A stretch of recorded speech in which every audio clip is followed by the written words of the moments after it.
Coffee partner भाग 22।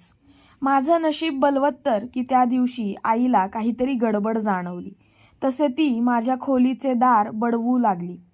मला सवय होती तासनतास स्वतःला खोलीत बंद करून बसायची।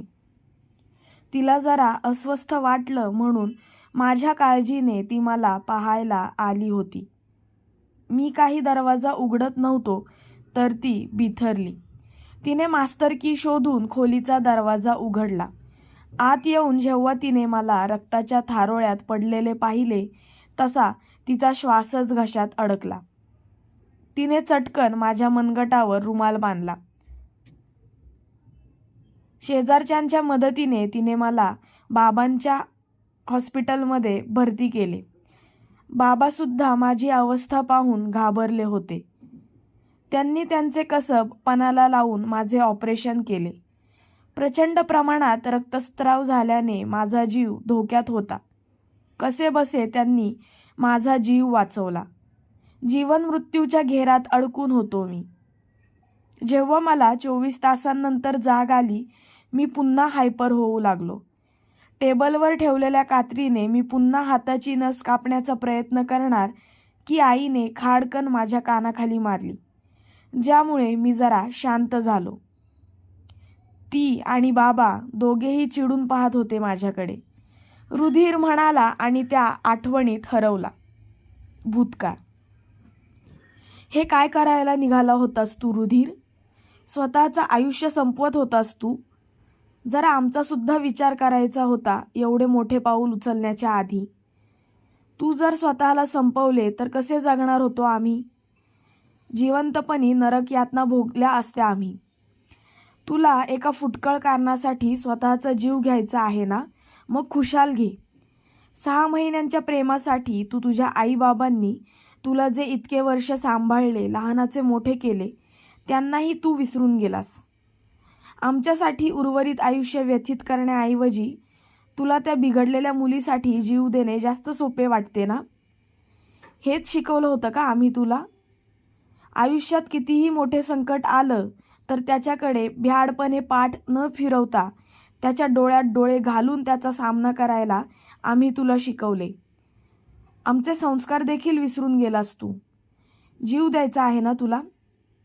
ठीक आहे, दे स्वतःचा जीव, पण त्याआधी मला आणि तुझ्या बाबांनाही स्वतःच्या हाताने मारून टाक। आयुष्यभर तुझ्या आठवणीत रडत जगण्यापेक्षा आम्हाला आमच्या मुलाच्या हातून आलेलं मरण आवडेल। घे जीव आमचा, अरे घे ना, म्हणत मीनाने म्हणजेच त्याच्या आईने त्याचा हात पकडून त्याच्या हातातील कात्री स्वतःच्या डाव्या हातावर ठेवली। त्या जोर लावून हाताची नस कापणार की रुधिर खडबडून भानावर आला। त्याने हातातील कात्री फेकून दिली आणि मीनाला कडकडून मिठी मारली। तो ओक्साबोक्शी रडू लागला। मीना सुद्धा अश्रू ढाळू लागल्या। त्या त्याच्या डोक्यावरून हात फिरवत होत्या। रुधिरला त्याची चूक लक्षात आली। काल आलेल्या मुलीसाठी तो कसा त्याच्या पालनकर्त्यांना विसरू शकत होता? त्याला आता त्याच्या कृत्याचा पश्चाताप होऊ लागला। मला मान्य आहे राजा की तुझं खूप प्रेम होतं त्या मुलीवर, पण तिने धोका दिला म्हणून स्वतःचे आयुष्य संपवणे हे योग्य आहे का?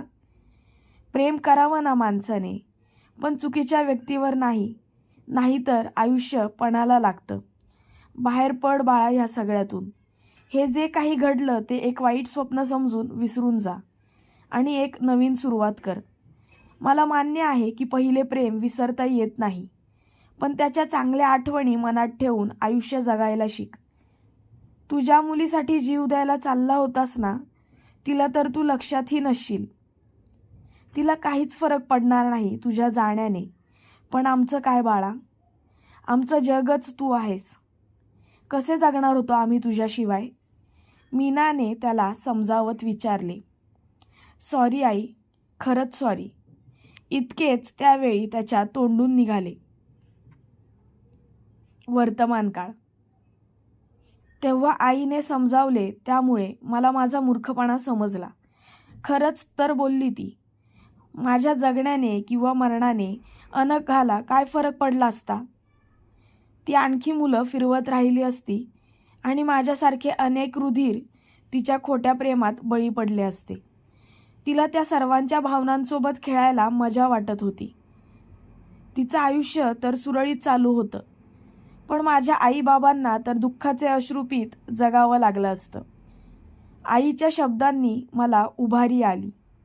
जुनं सगळं विसरून मी माझ्या आईबाबांसाठी जगण्याचा निर्णय घेतला.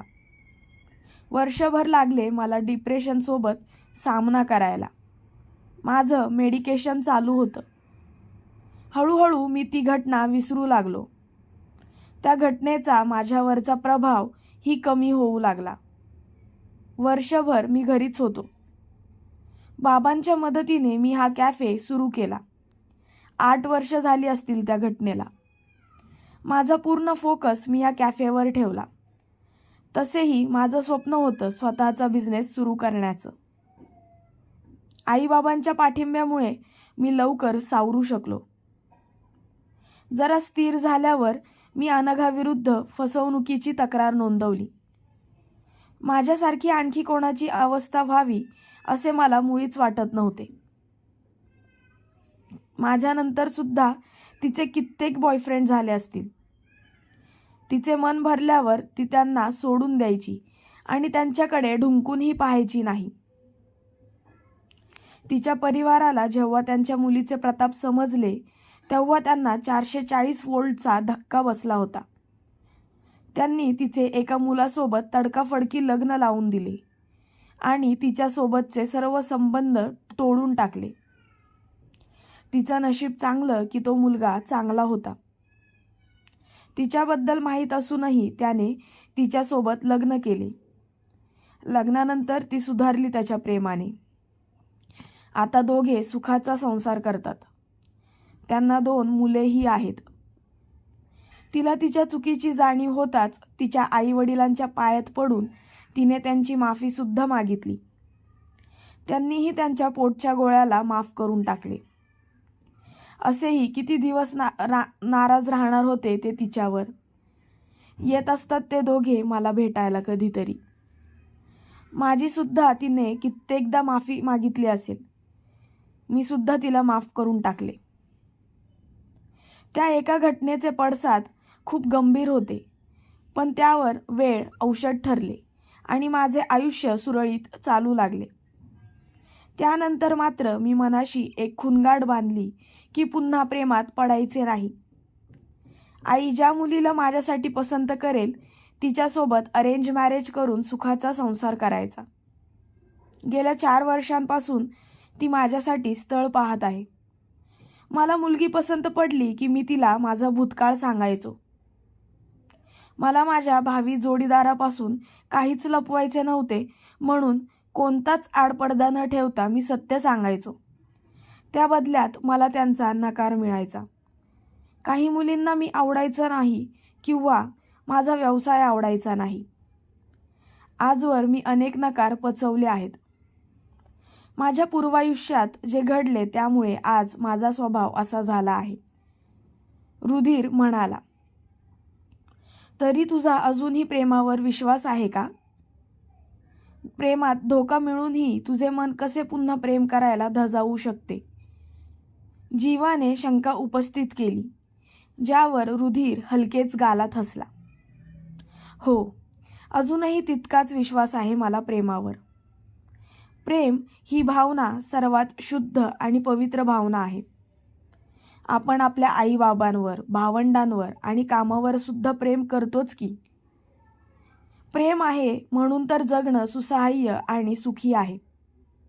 जर आपल्या आयुष्यातून आपण प्रेमाची वजाबाकी केली तर काय उरेल?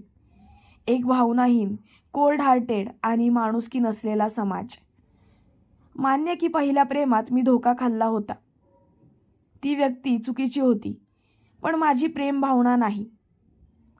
तेव्हा मला जो प्रश्न पडायचा ना की मीच का, त्याचे खूप साधे सरळ उत्तर होते. मी खूप साधा भोळा होतो. चटकन कोणावरही विश्वास ठेवायचो. त्याच स्वभावाचा अनघाने फायदा उचलला. मी इझी टार्गेट असल्याने सहज तिच्या जाळ्यात अडकलो. अनघामुळे मी लोकांना ओळखू शकलो.